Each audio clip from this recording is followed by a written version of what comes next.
Hey boys and girls, Ken Smith Fishing. This is what I'm living in right now. So this is what 4 months of a house remodel looks like. So we're remodeling. Some of y'all know this. There used to be a wall there. Actually, let me show you a little quick walkway. So this is our old den. Used to be a wall right there. Now been opened up. It's going to be a bar. We've got all custom kitchen cabinets coming in. Stairwell, new mud bench. That bathroom in there is getting redone. All new cabinets through there. This is really nice custom stuff. Had a guy up by Ray Roberts make this stuff for us. You see they've primed everything. We got a butler's pantry. Kind of around behind that, there'll be a pocket door there. This used to be our formal dining room. It's going to be our butler's pantry, which we don't get a butler. I didn't know that. I thought you got a butler when you got a butler's pantry. But behind that will be my little study. Y'all will see videos from in there in the future. And then a refrigerator is going to go right there. That's big enough that my whole family can get inside of it. So this is what it finally is starting to look like a house again. We're hoping we're pretty close to being done, maybe within 60 days. So there you go, all new custom cabinets. They are beautiful. They got primed today. They get painted tomorrow. And hopefully we're within a couple of weeks of having floors and appliances, and they're telling us maybe into March we'll be done, and we'll be real excited to have that done. So this is a video that comes from a couple of comments I've had in the past, and then two comments that I've had just since the first BFL at Rayburn. And that question was, well, let me back up. So I had posted on the fishing forum a year ago or 2 years ago, looking for a co-angler to pair with in the BFL. And this guy said, hey man, I'll fish with you. And then I had to explain to him that's not exactly how that works. So let's talk a little bit about draw tournaments and how to start learning how to be a tournament fisherman. So historically, there's been two ways to learn how to tournament fish. You either you could jump right in and just be a boater, which is kind of what I did, but you could go as a club fisherman, which I did for a number of years. When I moved to Dallas, Texas, I joined the Dallas Hook Setters and I fished in a club tournament, in a club circuit, because I didn't have a boat. It was the best way for me to get to know guys who had boats, to make some friends that would take me fishing. And I had a great time my years fishing with the Dallas Hook Setters. Still some of the funniest stories I could ever share with you from bass fishing history come from my years with Dallas Hook Setters, including one night when Billy Ray Johnson, who probably will watch this video, beat on my wall at a hotel room and said, make Garth quit snoring. And I opened my door. Billy Ray was in the room next to me, and I said, I can't make Garth quit snoring. He's in the next room. He was 2 rooms down, and he was keeping Billy Ray awake in that room. So club day's a lot of fun. So you could either do that, or you could go into what's called a draw circuit. And I'll get to that in a second. Now today, we've added the option, which I think is great for high school and college fishing too, but that's a little different. That's still team fishing. That's not fishing individual circuits. So when you get ready to go and you want to start fishing individual stuffs, my suggestion would be do it in the draw format. So a draw format simply means I go in as a boater or a pro or whatever you want to call it, and somebody else enters as a non-boater, or as my buddy Billy calls them, a co-pro. And then you have a drawing and you get paired boater to non-boater. And you both fish out of the same boat together. Your weight is not combined. I'm fishing against the other guys on the front decks, be it a boater or a pro, and they're fishing against the other guys on the back deck. On the back deck. So there's probably a bunch of these around the country, but kind of the most prevalent ones are the Major League Fishing BFLs, which is a real nice entry level, and the ABAs, which is also a real nice entry level. And then the next step up is the Toyota series. Now, there is no qualifying as a co-angler to go from the BFLs to the Toyotas. You can go right to the Toyotas. What I will tell you is a couple of things. If you do that, it's going to cost you more money. It's more days off work because it's more days of fishing. And you're going to run into more guys, which is okay, that are trying to do it as a living, as opposed to guys like me who are doing it kind of for fun, right? I'm not trying to make a living bass fishing. I'm doing it because I enjoy competing in tournaments. I will tell you that I have fished both. And I'm the same guy in both circuits, but I'm certainly more intense in the Toyotas because there's a lot more money at stake. There's a lot more time at stake. So I would suggest tiptoeing in and either fishing it in the ABAs and the BFLs. The big difference between the two, I believe this is just, if this is incorrect now, somebody please correct me in the comments. But the big differences are Major League Fishing BFLs are 5 fish for the co-anglers, and historically I believe the ABAs have been 3 fish. So you don't have to catch 5 to be competitive in the ABAs, where you pretty much usually got to catch 5 in most BFLs to finish in the top 10. So the format is the night before the tournament. So in the Toyotas, that would be Wednesday night, I think, or Tuesday night, whatever night they start. And then the BFLs and the ABAs on Friday night. There's either a meeting that you have to go to where they draw your name and they say, you're fishing with Ken Smith as your boater, or they send you a text message. A lot of things changed with COVID, and that's one of them. I have not been to maybe but 1 or 2 meetings since COVID started. Most of the time now, I mean, look, it's a more than an hour round trip down to the pavilion for me. So I just talked to my co-angler over the phone. So what would then happen? So what, for example, what happened with the first BFL, my co-angler texted me, we got on the phone together, and we just had a conversation. The first thing you got to determine is, where are we going to meet? What time are we going to meet? And I will tell you the one thing, don't be late. Don't make your boater wander around looking for them. That's a bad start to your day.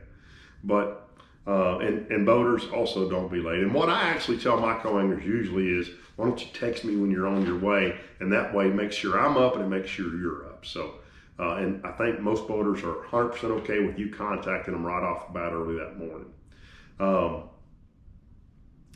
So then you're going to draw out with that boater, and you're going to go in his boat. You're going to go to his water.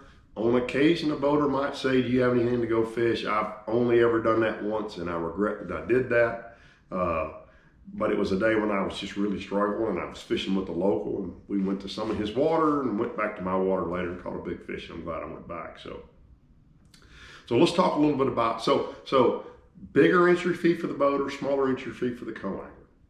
Couple things, generally what I like to do with my co-angler is I get them on the phone, and I think there's certain questions that a co-angler should ask a boater. And the first question is, kind of give me a sense of what we're going to be doing. And the vast majority of boaters are going to shoot you straight.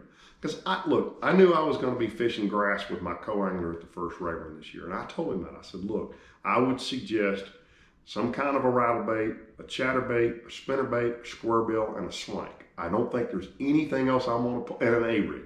I don't think there's anything else I'm going to pull out that day. But if I do, you're welcome to use it. Now, all boaters aren't going to say that. I have always been of the opinion, I would rather you carry less crap and use my stuff, just leave it for me at the end of the day, so that we don't have a bunch of stuff in the floor. That's another really good question you should ask your boater. Are you going to have dry storage for me? I always empty the box behind my co-angler's seat for him to put his stuff in, because I hate having a giant tackle bag in the middle of the floor. So I will tell my co-angler, if you would, please try to have your stuff where we can break it down and put it in that box. Some guys can't do that. Some guys got to carry way more tackle than generally what they need. And look, I'm guilty of that as a boater sometimes as well. But I think it's a perfectly acceptable question to ask your boater, are you going to have dry storage for me so I can put my stuff away, especially if you're going to be in any kind of inclement weather. The other thing a lot of my co-anglers will ask me is, are you going to bring ice? Or usually what they'll say is, do you want me to bring ice? And I always tell them, no, I've got ice taken care of. But that's a great question to ask your boater. Do you need me to bring anything? Ice, food, drinks. I will also suggest you should always bring your own life jacket. I have a spare old Ranger life jacket in the back of my truck. Matter of fact, if you go back and watch that first BFL, he didn't bring his life jacket. So he was wearing my old Ranger life jacket. I would always suggest bringing a life jacket that fits you properly. I've got a bunch of them, but I don't always have them in the truck with me. So bring your life jacket. Makes sense just to have a checklist, right? Life jacket, fishing license, cold drinks, sunglasses, phone, all that good stuff. A couple of other things you should bring as a co-angler is always bring a rain suit, no matter what. If it's supposed to rain, not supposed to rain. Look, you can always take clothes off. If you don't have them with you, you can't put them on. If it's cool out, bring gloves, bring hats, bring extra sunglasses, bring all that stuff. I would also suggest you bring coal rings. Some tournaments used to require that. Anymore, we've all got divided live wells. But I would suggest bringing coal rings and either. Now, most guys today carry some form of a scale of their own. Guys being co-anglers, guys and girls, I'm sorry about that. Most co-anglers do bring some form of scale. I've always got 2 sets of scales in the boat, and I always have a coal beam. You're always completely okay to use those, but that might also be a question. Is you going to have a scale I can use or a coal beam I can use during the day? That might save you bringing one more thing or remind you to bring one more thing if the boater says no. Expectations pros have for co-anglers, a couple of things. I always ask my co-angler 2 things right off the bat, actually 3 things right off the bat. Can you swim? I know that sounds silly, but I want to know that. I had a guy fall out of the boat on me at Palestine one day who freaked out because he couldn't swim and he was in this much water, but it still scared the poo out of both of us. Number 2, how comfortable are you netting fish? There is absolutely no shame in telling a boater, man, I'm not great with the net. If you tell me that, I would way rather you say, man, I'm not great with the net, than you get down there and swoop at a fish. There's an old story, tournament I won, a BFL tournament I won on the Red River in Louisiana. He's going to watch this video and he'll comment. He swooped at a 4-pounder or 5-pounder, hooked the crankbait on the outside of the net and tried to flip the boat, fish in the boat, and the fish come off. And I thought that was the end of my chances to win that tournament. I got really blessed because I didn't lose my mind over that. But tell your boater if you're comfortable netting fish or not. And the other thing is, if you are not completely comfortable backing a boat down into the water and parking a trailer, okay, then tell your boater. I would way rather you say, man, you know, I don't own a boat. I don't get to back one or park one very much. I'm cool with that, guys. We will get my truck parked. Don't you worry about it. The last thing you want to do is come back down that boat ramp and say, man, I just ran over somebody's trailer, and it happens, or got run over by somebody's trailer. So that's a couple of things. Other things most pros really have pet peeves about, actually kind of 2 things that my experience is. And by the way, obviously I know a lot of guys who fish both sides. Be ready to go. When I say we're going to leave in 2 minutes or we're about to leave, don't make me get in my seat and have to wait on you to zip your life jacket up. Get down, get your stuff put away, be ready to go. And to that point, don't have stuff scattered all over the boat. If you get something out, put it up. And that is a pet peeve of mine. One of my pet peeves is if you use my pliers, my measure board, or my scissors, and you leave them out. Man, they go right there. Just put them right back where you got them.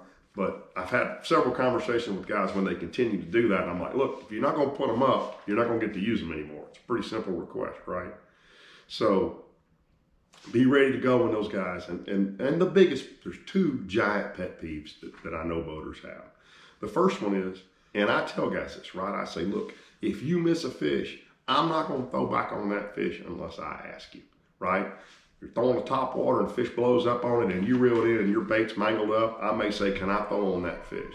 But I will absolutely never, ever throw on that fish before you do, unless I ask you. I expect the same courtesy from you. If I miss a fish, don't throw back in there trying to catch that fish. The other thing is, don't carry a GPS with you when you're with a boater. Now, I guess I'm not good enough to have ever thought I had this happen to me, but I have a friend on Rayburn who is a local hammer, who the first place he rolled up to, his co-angler got his phone out and did something on his phone, put it up. And when he went to his second spot, his co-angler immediately got his phone out and did the same thing again. And that was the last of that guy's good spots that they went to that day.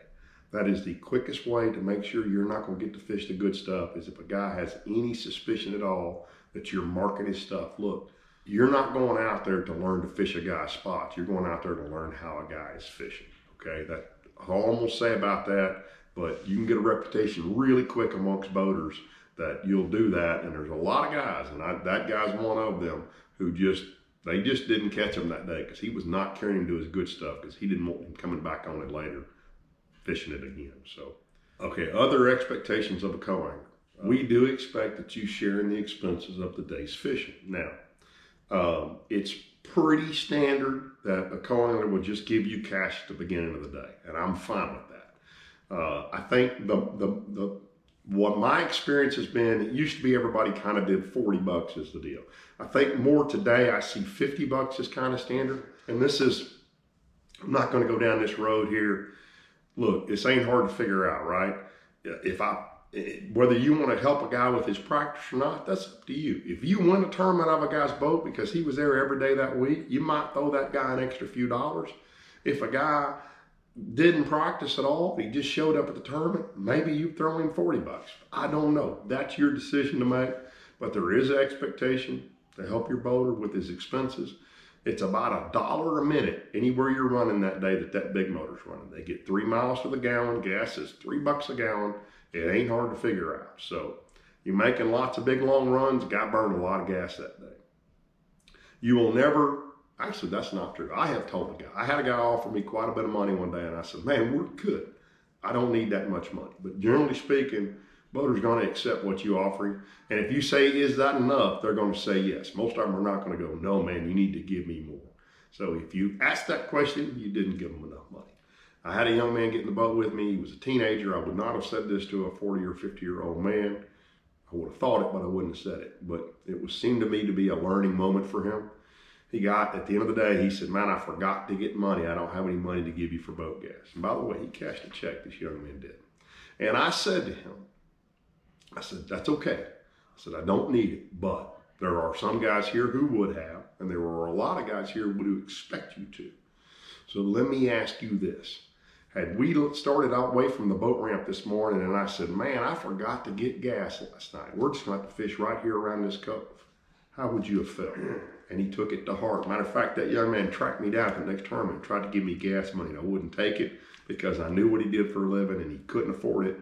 Or he could afford it, but I didn't need it and he needed it worse than I did. And that sounds crappy, but that's the truth. So there you go. Now, to this point, this is a great way to build a network. So a couple of my really good friends. So Chet Sladen is a great friend of mine. You guys know we did a video on Toledo Bend. It's one of my favorite videos where we fished out of his metal boat up in the trees. Chet and I drew out together in an ABA. He was my co-angler in an ABA years ago. Scott Pickett is one of my best friends. And Scott was my co-angler on Toledo Bend in a BFL years ago and probably saw me at my worst that day in that BFL. But to this day, Scott and I are good friends. So this is a way to meet guys, to build your network. And I will tell you, most of us, if we trust you, which you'll establish in a day of fishing together. If you ask me, hey, are you going to practice for that next tournament? Do you want somebody in the boat with you? My answer is almost 95% of the time, heck yeah. Man, I love having a second rod in the water with me. Because just like what happened at Rayburn, I would have loved to know before that tournament that they wanted that one knocker as bad or more than they wanted that rattle bait. That's the kind of stuff you can learn by having a second rod in your boat. So save your boater's numbers and say to him, hey, I'm coming to Toledo. I'm coming to the next tournament. Do you need somebody to practice with you? They may or may not say yes, but if you do that enough times, why not get the enjoyment of getting to fish a Friday and a Saturday? Or maybe he's going to fish Sunday. You might get to fish with him Sunday or her.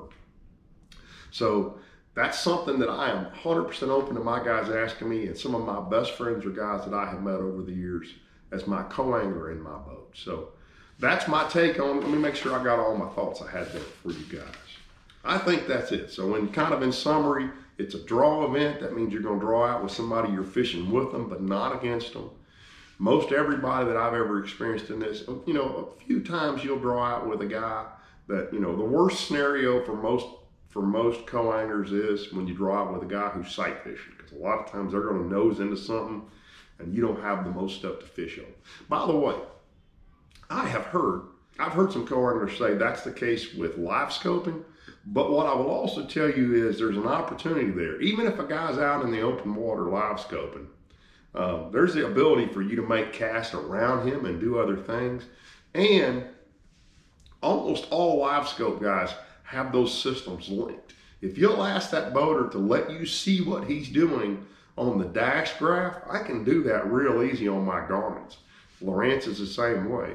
And you could at least learn what he's doing by sitting there watching what he's doing on that back graph. So don't hesitate to ask those pros, hey man, will you turn this back graph on and let me, and I cannot imagine why a guy would tell you no. Matter of fact, I would pay $200 to go sit in Dakota Ebear's seat, in his driver's seat, and watch him do that for a day, because he's so damn good at it. So that's just a thought. When if you draw out with a live scope guy, even if you're fishing, ask him to let you see what he's doing on the front of the boat. I think I mentioned that, but that's the other one massive pet peeve, is throwing over a boater's shoulder. Do not do that. I've only had one really bad experience with that, and we had a conversation earlier in the day, and he quit doing that. There's plenty of places to fish around us. Don't throw up in front of me. Don't try to hit exactly what I'm hitting. Hit something else. That's a way to really get front-ended, if you know what that is. If you don't know what front-ending means, that means a guy will get right up against the bank or the boat dock or the structure and not give you anywhere to throw but out in the deep water. Don't give a boater a reason to do that. You're going to still bump into a boater or two that'll do it anyway. Don't worry about it. Karma will get them eventually. You're going to get some really good draws. It's a fun way to learn how to fish, and it's a way to make friends. I have known Chet and I have known Scott now 15, 20 years, and I met them by being a co-angler. So Toledo Bends this weekend. I've still not made up my mind if I'm going over there or not. I'm kind of thinking I might. If I do, I'm not even going to get to practice, so you don't have to give me any boat money. Don't worry about it. But Toledo can be really fun in February, so I'm kind of leaning that way, but we'll see what happens. So thanks for tuning in, guys. We'll see y'all next week somewhere.